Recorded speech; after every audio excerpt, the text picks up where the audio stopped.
Hola amados, Dios les bendiga. Aquí estamos con otra serie de los generales de Dios y en esta ocasión tenemos con nosotros al pastor Nino González, pastor y doctor en teología, ¿verdad, doctor? Ajá, sí, sí. Muy bien, muy bien.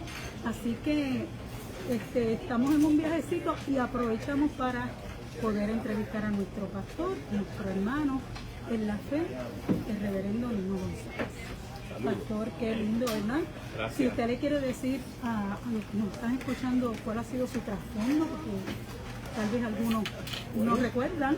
Criado en la iglesia, criado en el Evangelio, casado con Abigail, ya llevo 52 años de casado. Wow. Los últimos años, obviamente, pues estuve pastoreando la iglesia del Calvario de la ciudad de Orlando por 22 años. Hace ya 4 años que decidimos que era tiempo para hacer una transición, la hicimos, gloria a Dios, y fue una transición saludable. Antes de eso, obviamente, pues estaba en Puerto Rico como superintendente de la Asamblea de Dios por 9 años y medio. Acá en Orlando hice las dos funciones porque el concilio me permitió pastorear mientras era superintendente, así que por 12 años y medio fui superintendente también de la Asamblea de Dios acá en Puerto Rico, acá en la Florida, en el área, en el Distrito Central. Y ahora pues, después de unos cuantos años, decidí comenzar un proyecto de tesis que me tardé casi 9 años,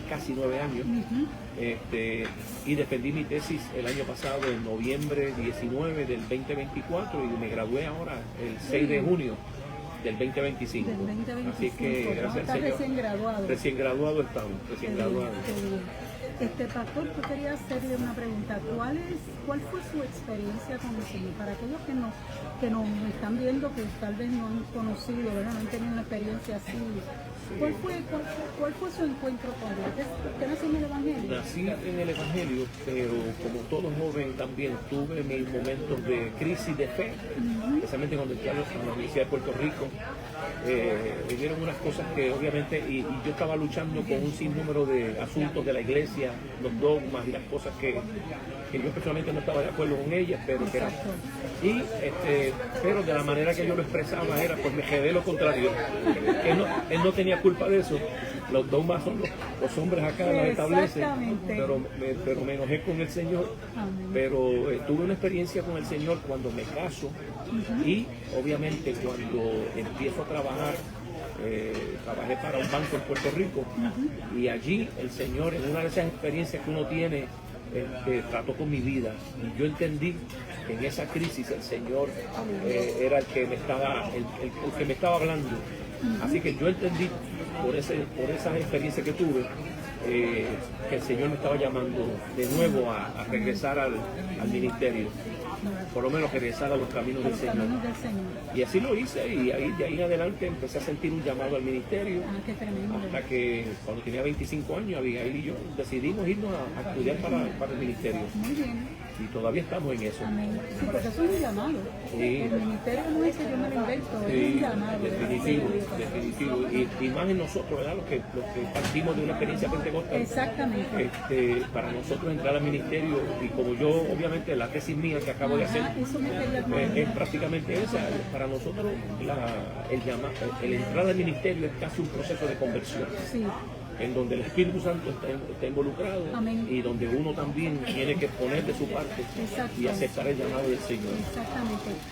Yo le comentaba a mis hijos, ¿verdad? Que siempre lo veía usted en la iglesia de Torre Ortega, a la cual yo participaba. Siempre lo veía como amigo allí de vez en cuando en la iglesia. Sí, ¿Te acuerdas de ese tiempo tan maravilloso? Sí, Torre Ortega fue un mentor. Yo una vez, de hecho, cuando él partió, me dieron una parte para yo hablar, y yo le decía a la familia y le dije a la iglesia, yo era de ese,